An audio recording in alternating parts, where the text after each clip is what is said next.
Welcome to The Global Girlfriend. Shall we book a trip to Corfu, Greece? Yep.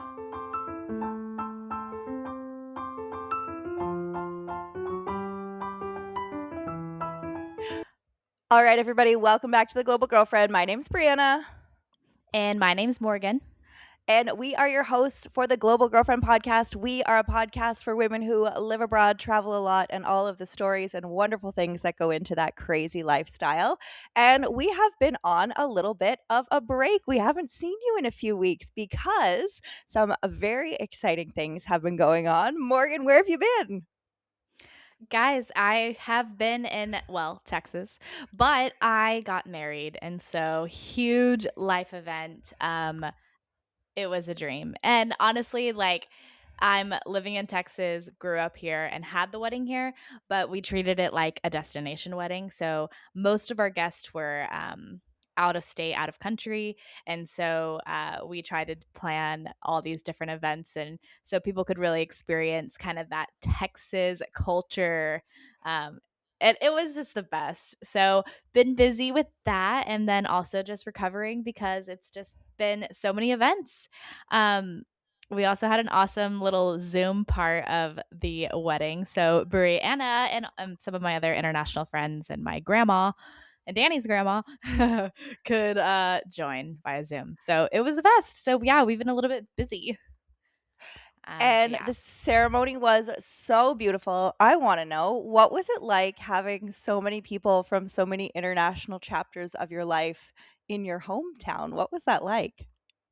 It was just the best. Obviously, it's so hard to wrangle like all your people from all over the world because y'all span so many parts of the world, but definitely got a solid crew here and it was a dream. And some people that have been on the pod that, if you're listening, that you might recognize. I had my friend Lauren, who's living in London, who we met in Madrid. I had my friend Izzy, who we met in Madrid as well, and we were roommates. She's been on the pod. Also had one of my other friends.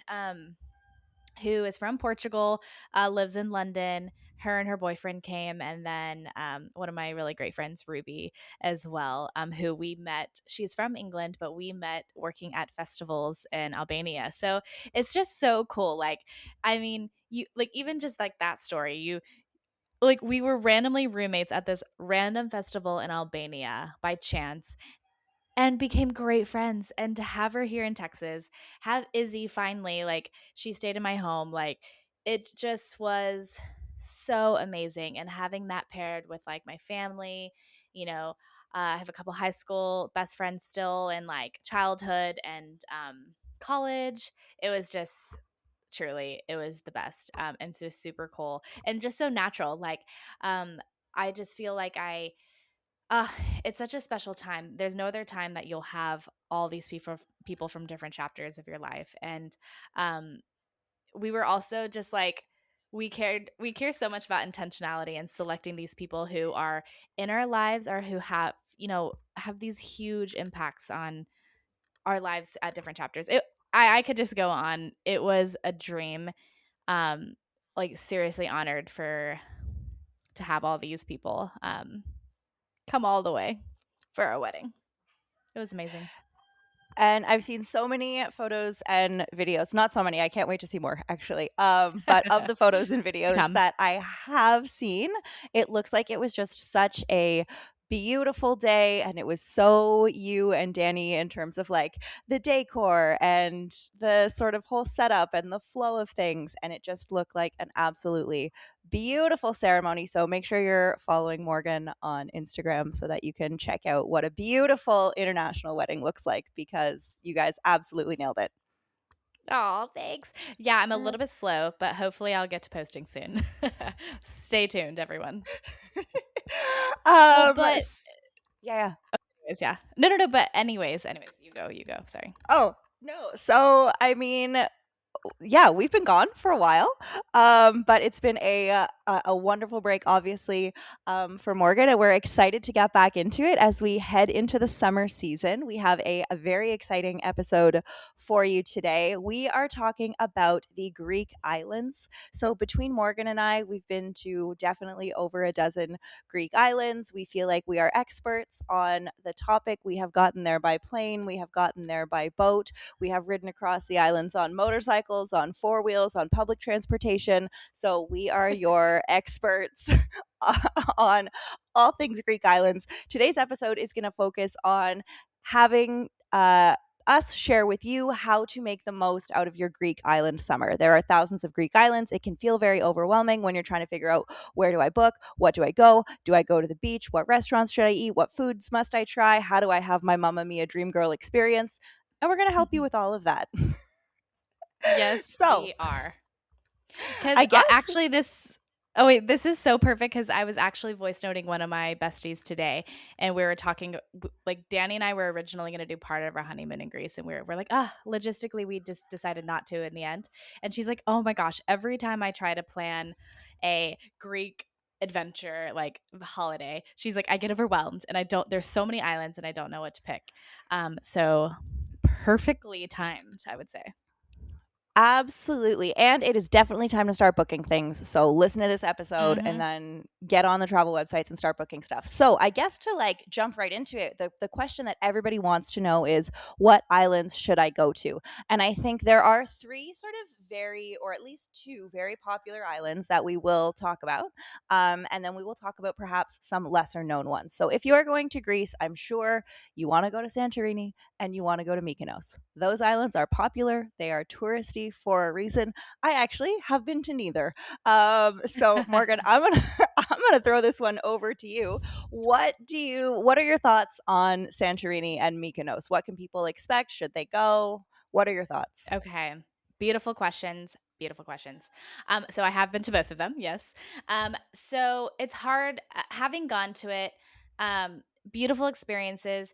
I would say if you haven't been and if you haven't been to Greece, like you probably have those on your mind because, like Brandon said, like they're known and like one of the most popular for a reason.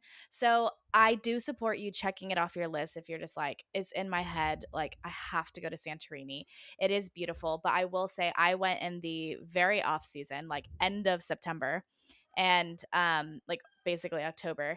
And it was still, like, pretty crowded in Santorini, and it felt instead of feeling like these authentic, kind of like a step back in time Greek moments on which I've had in other places, it kind of felt like a movie set to me. So, I was like, "Is this real?" I was like, "I don't know." And even in the shoulder season, there was still lines to wait to take photos in like really beautiful spots. So keep that in mind. So it is quite touristy. So I think in retrospect, I would say other islands are a little bit more worth it, but it's hard to say because I have ticked those off of my curiosity list that, it's hard to say because so you have to use your own judgment. As far as Mykonos goes, also kind of similar, very popular, but I feel like it's the more like bougie island. So I had went with a friend who is into like designer stuff, which I'm not really particularly into designer items or purses or whatnot. But so she definitely wanted to pop into those stores. And then we didn't really engage with the other side of the island, which is not just bougie, like high end clothes and stuff. But it's also a really known party island. And she was sick. And so she was a little bit crabby and did not, it was like a mission to just go to dinner. So we just had a very low key time. So I didn't really engage in that kind of like Mykonos party vibe, which I don't know if I would have wanted to anyways. So I guess long story short, beautiful. Um, I would say other ones are more worth it, but if you have that kind of like cliche classic like then you just have to check it off. But I would say if you can prioritize a bit more untouched islands. I If don't you have know. money and you want to party, go to Mykonos. And if you don't have money and you want a little bit more low key, listen on because this episode is for you. um, Yes. so close to these islands, or nearby-ish, are Paros and Naxos. So they are sort of lesser, not as busy islands. And you've been to both, right? Or one? Just to Paros. That's the only one that Uh, I've been to. Have you been to so Nexus? I have not. But what, in your experience, what made Paros different? Yeah, I mean, it's noticeably more calm and low key. So it's a little bit more, yeah, kind of a sleep.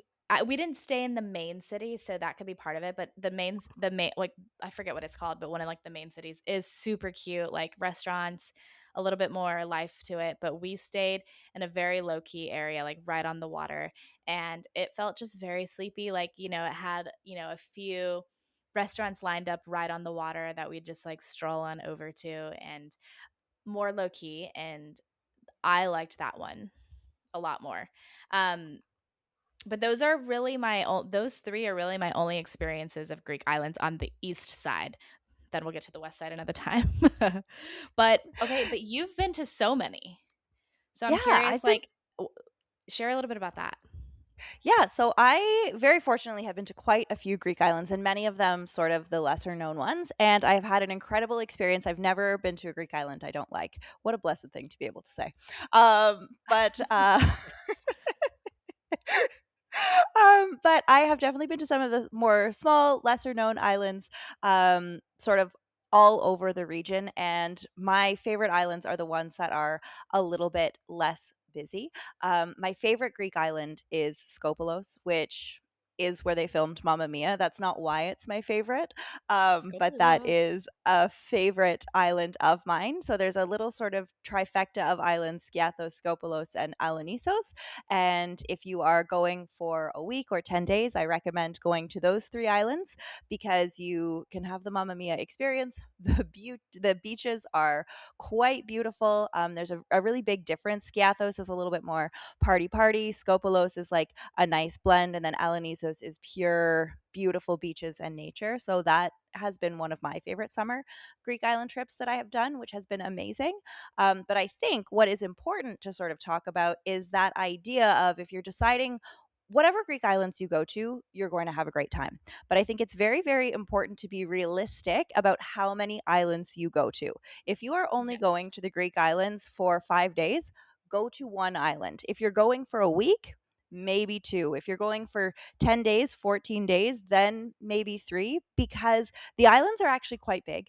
There's a lot going on. There's many different beaches, and you actually want to be on the island and you want to enjoy it. You don't want to be um the ferries are great. They're wonderful, but like they're hot, they're chaotic. You don't want to be constantly packing your bags, hauling all your heavy stuff through the tiny little Greek island streets, getting on a boat to go to the Mhm. next island. You actually want to situate yourself and sort of enjoy it. So, Yeah. yeah. That's 100%. And it's hard because I know a lot of, like, I know for sure a lot of people from the US when they're traveling over to Europe, there's this mindset of like boom, boom, boom, boom, boom. Like, let me pack in as much as I can because I'm only here for a week because we do not have great vacation off of work. Mhm. Um, and so I get that mindset, but like you said, it's slower travel is truly just, it's so much more beautiful, and you kind of get to be like a local and get to really enjoy a place and feel like you really know it. And so yeah, I just want to echo, really like trying to be a bit slower on the Greek island so you can really feel like you know a place. 100%. And I also think, as you're planning your trip, most people do fly into Athens. Athens is one of the most busy airports in the summer. So most people do fly into Athens. And so as you're planning your trip, plan to spend a day or two in Athens. Athens is a very cool Mhm. city. Go and see the Yeah. Acropolis. Enjoy the terraces, enjoy the architecture, walk around. Athens is a very cool city. They've got great rooftop Yeah. bars. So definitely plan to Yes. spend at least one day in Athens. And then you're going to want to book your ferry tickets in advance, because the ferry tickets do sell out kind of quickly, and you want to make sure that you get on the ferries that you want to get on. Some pro Mhm. tips about the ferries. I don't know. I'm from a small part of Canada where there are a lot of islands. And so before I went to the Greek islands, a ferry ride to me meant 30, 45 minutes on a boat. No, the ferries are massive, and sometimes it can take 6, 8, 10 hours on the boat to get to the island. So that is something for you to know. If you're on a short amount of time, the major islands do have airports. So you can also Mhm. fly into Athens and then book a smaller, more affordable flight to the Greek islands. And then my pro tip, as we've mentioned, there's islands all around Greece. If you fly into Thessaloniki, which is sometimes cheaper actually than fly, especially if you're coming from somewhere else in Europe, if you fly into Thessaloniki, there are ports near Thessaloniki that you can get to the Greek islands that are more in the north as well. Corfu, for example, a beautiful island that you and I both love. So Mhm. don't feel like you're limited by budget or geography. You can fly into either Athens or Thessaloniki, and your island options are so many from either of those places. Yeah, no, that is a great tip. And also, so keeping your travels in mind, make sure you consider packing light. I think that we had a podcast episode with Jet Setting Jackie, which she is a lover of the Greek islands, and so she had mentioned on a previous podcast to make sure you pack your cute things, like. You want them on these trips, and you're gonna want your cute items in Greece, no doubt. But keep in mind, like if you are getting on ferries, if you are getting on little flights, Athens to an island, they always charge you on these like little airlines for bags and stuff. So pack as light as you can to help you be more mobile and not as overwhelmed as you're lugging your stuff around. There is a way that you can have your cutest items and also pack light. 100%, and save room for shopping. There's great shopping on the Greek islands, really cute Hmm. little, like, beautiful outfits, beachwear, all of that stuff. Let's chat a little bit about where to stay because booking accommodation can also feel a little bit overwhelming. First and foremost, it is May. It is almost May. If you have not booked your accommodation, do it now. Things are going to sell out. It's not really booking accommodation on a Greek island is not something you want to do on the last minute. It's not something you want to figure out when you get there because you might not find somewhere to stay. So I would say my sort of main tips for finding places to stay. I think staying in the main towns is nice because you can sort of go off during the day to the different beaches, and then it's really nice to have somewhere central to come back to at night to take a shower and then go walk the streets and eat at a taverna and sort of enjoy the nightlife of the main square, or the main sort of central towns. So that's sort of like how I choose where to stay. When you stay in the Greek islands, do you sort of stay in the main city or do you go a little bit outside? I will, as a city person and just loving having options for, food and drinks, I am very similar to you. So I like somewhere central, depending on the length of stay. So it depends on how I kind of organize it. But for example, when like the first time I went to Corfu, which was about 2 weeks ish, maybe a little bit under. So we did like most of it in the old town in the main city, the main part of the city, which was so fun. And we did, like you said, like pop over to beaches. But then the second part of it, for the last maybe like 4 or 5 days, we went to a northern part of the island, and it was a little bit more nature. And so I usually kind of like to do a blend of city, like really central accessible, but also, okay, let's park it over in nature, a little bit more nature spot, so you're like right there in the beach, or like it's a little bit more even slower. So I like a mix, but depending on the time, if it's a shorter amount of time, 100% I'm going to pick that central city area. 100%. Uh, yeah, I feel you. And I think another thing to consider is how you are going to get around. Some of the bigger islands will have public transportation options to get you at least to some different parts of the beach. You can't have your beautiful Greek Vespa experience if you don't have a motorcycle license. So if you're thinking you want to go to some of the bigger islands and travel around, you will need to rent a car probably, unless you have your motorcycle license. And so that's also something that you should think about is, are you somewhere where you can go and catch a boat for a day trip really quickly? Are you somewhere where you can walk to the grocery store, or the mini mart if that's something that you need? So it's totally fine to, of course, go out and stay in the more remote nature type places, but just make sure that you have a plan for getting around because sometimes it's not Yeah. always super straightforward. And That's Greek a great island point. accommodations can also they can be a little bit expensive in the summer. So don't be afraid to stay in places that look like they're a Greek grandmother's house. I have stayed in so many really Yeah. cute places owned by locals on the island, and it's always been such a wonderful experience. I find Greek island people are so kind and friendly and happy to tell you about the island. And they have sort of guest houses on their property, and they might be a little rustic and rough around the edges, but I just find that's wonderful. Like, I want to sit on a rusty lawn chair in the middle of someone's olive field. Like, it's beautiful, it's wonderful. So don't feel like you need to shy away from having a local accommodation stay. It's really really fun. Okay, I love that. So, like, long story short, the Greek grandmas is where you wanna be. It's where you want to be. It's nice. Oh my goodness, love. Okay, so food. Ah, Everyone wants to ah, know, what should I eat? The Greek salad is the salad that has taken over the world. It's well known all over the world. My actually ah, one of the questions that I asked a bunch of Greek people is, in Greece, do you call a Greek salad a Greek salad? And the answer is no. They just call it a salad. Um, that's good to so know. Just that's my good fun old fact for salad. the day. But when people are in Greece, what are your recs for foods that they must eat? Ah, well, okay, we love salad, also known as Greek salad, as you say. Um, Always. I love a smorgasbord. So, like, you better believe Greek salad. I'm ordering giant Greek beans. I'm ordering potato Mhm, salad. I'm ordering mhm. tzatziki. I'm ordering oh, what's it called? The um, the eggplant like lasagna. What is that called? Moussaka. Oh, moussaka. Oh, maybe not everyday moussaka, but, like, for sure once at the trip, I'm getting moussaka. Um, Yeah. Depends, I don't know all of them, but there's, like, a dish in Corfu that I love. It's called sofrito, and it's, like, this meat with, the sauce, and it just, like, falls apart, and, it's so good. So basically those things those things I for sure have a spread of different salads, beans, and, tzatziki, like, and probably some potatoes. Yeah. 100% every meal. I don't know. Okay, what about you? I feel like you have some ones you love. No, I think you've nailed it. So definitely get all of those. I will say, if you are going as a solo traveler to Greece, I hate eating by myself in Greece because I want to eat everything, and then I'm only one person, so I can't order everything. So I suggest, of course, eat the euros, have go out, treat yourself, have a wonderful meal. But if you can go with friends or if you can go with a partner, eating like family style in a Greek restaurant is the best because you can order so many things. Yes.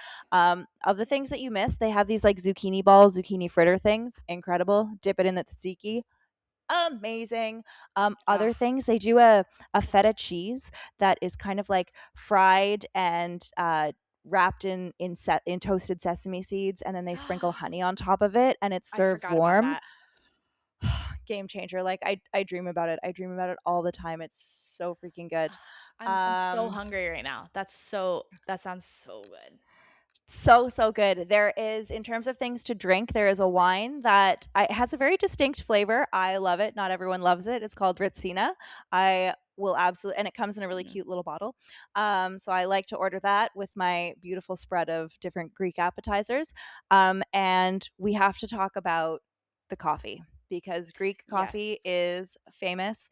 And I mean, the second you land in Athens, go and get yourself a Fredo cappuccino.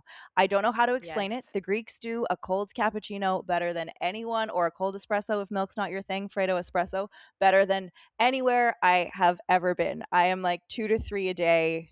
You need to Yeah. have it. Oh, It's so 100%. good. Same. What is your specific how you order it? The sugar level? Because you can just keep that Oh, in mind, everybody. You can control the sugar level, but Brianna, I feel like you have it perfectly. yeah, so you have to explain your sugar level. My Greek, I don't speak Greek at all. It's absolutely terrible, but I can order a Fredo cappuccino matrio like it's nobody's business. That means a Fredo cappuccino with a medium amount of sugar.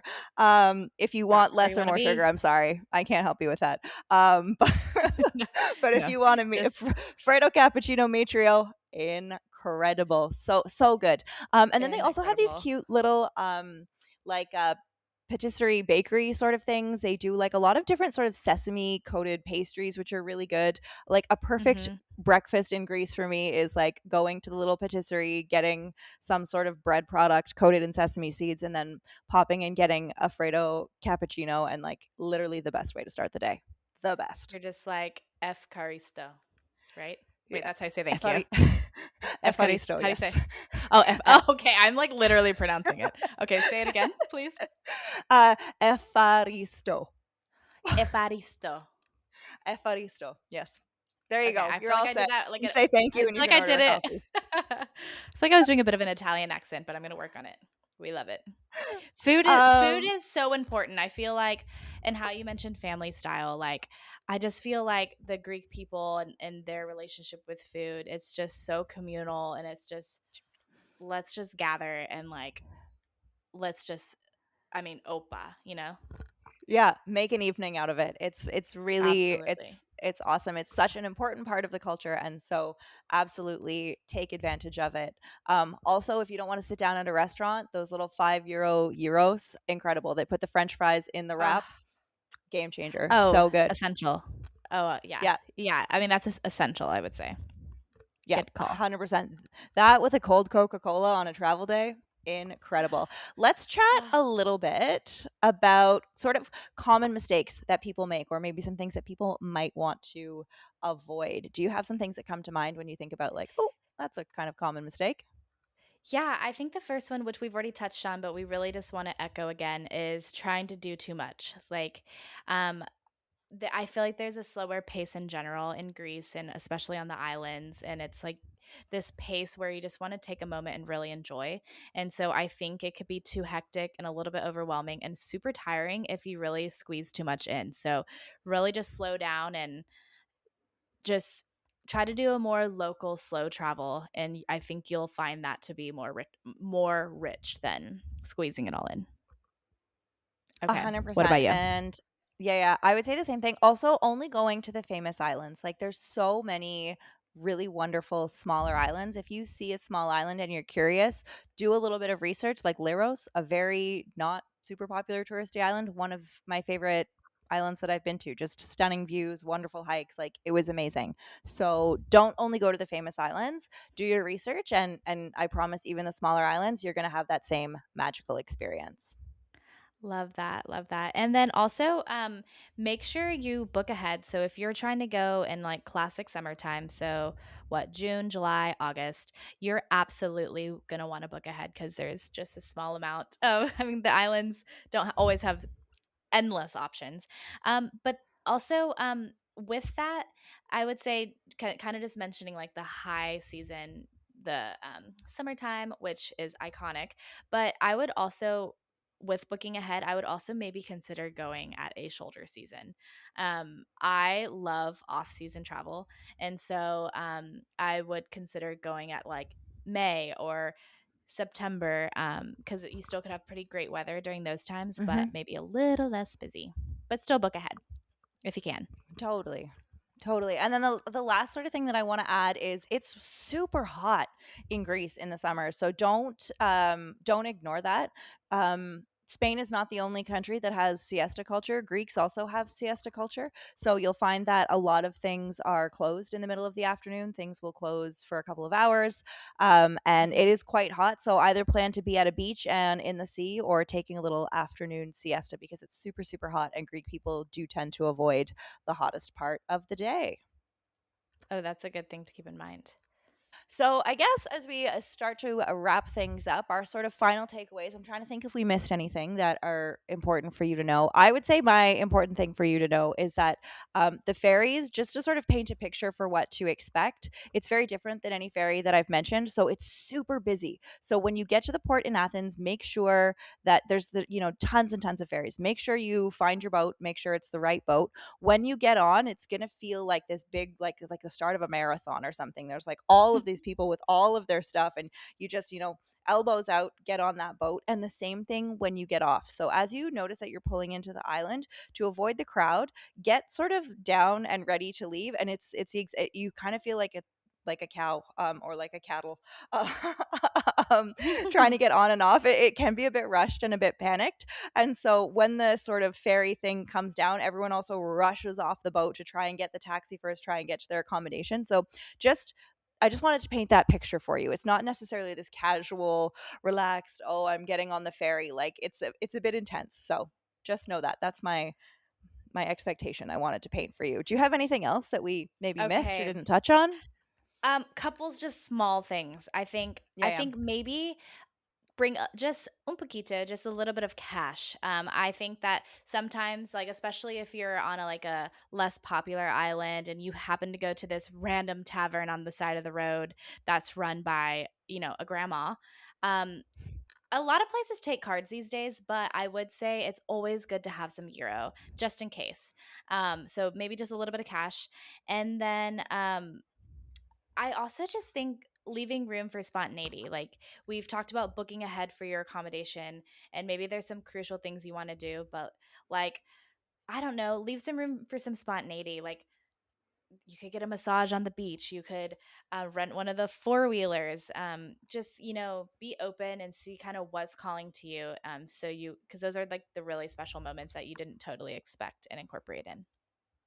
Yeah, I love that. And I thought of one more thing. So every time you go to a Greek island, there will be some sort of small port in the middle of the main city, and often you'll see people advertising boat trips for the next day. And you can pay 30 euros, 50 euros, to go on a boat trip that takes you a lot of times. Greece has so many uninhabited islands as well. So these boat trips will take you to a few habited and uninhabited islands, and they are just the best days. It's so nice to be out on the beautiful sea, seeing these sort of untouched islands. They go to beaches that you can't access by land. Mhm. And so I have never regretted booking one of those day trips. It's where you go to see, like, the classic caves, the clear, clear Mhm. blue water. Like you'll see that. So as you are planning your trip, definitely enjoy the island that you're on. But I 1,000% recommend taking one of those day trips that sort of bounce around to a few different islands. It's always worth it.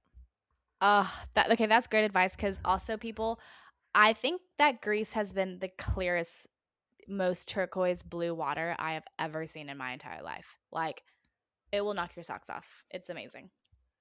It's the Greek islands are popular for a reason. They are on people's bucket list for a reason, and I am just this recording this episode has made me just want to be in Greece. So we hope that this Me episode too. has had you feeling inspired. We hope that you maybe have been helped a little bit, have some more information that you didn't have at the beginning. But we hope that you just have the best Greek island summer. Hop around, Mhm. enjoy the food, enjoy the drinks, enjoy the beaches. If you want to get in touch with us, if you have any extra questions or if you want a little help planning your trip, you can always reach out to us on social media. Morgan, where can people find us on the internet? Yeah, you guys can find us on socials at the Global Girlfriend, or head over to our website, check us out, and send us an email at theglobalgirlfriend@gmail.com. We'd love to just connect and see what Greek islands you're going to. 100%. And we got some travel guides coming your way soon. So we're very excited Very to share soon. that with you. All right. So we are happy to be back in the recording swing. So great to chat to you guys all again. And we will see you next week. Bye. Yep. See you guys. Bye.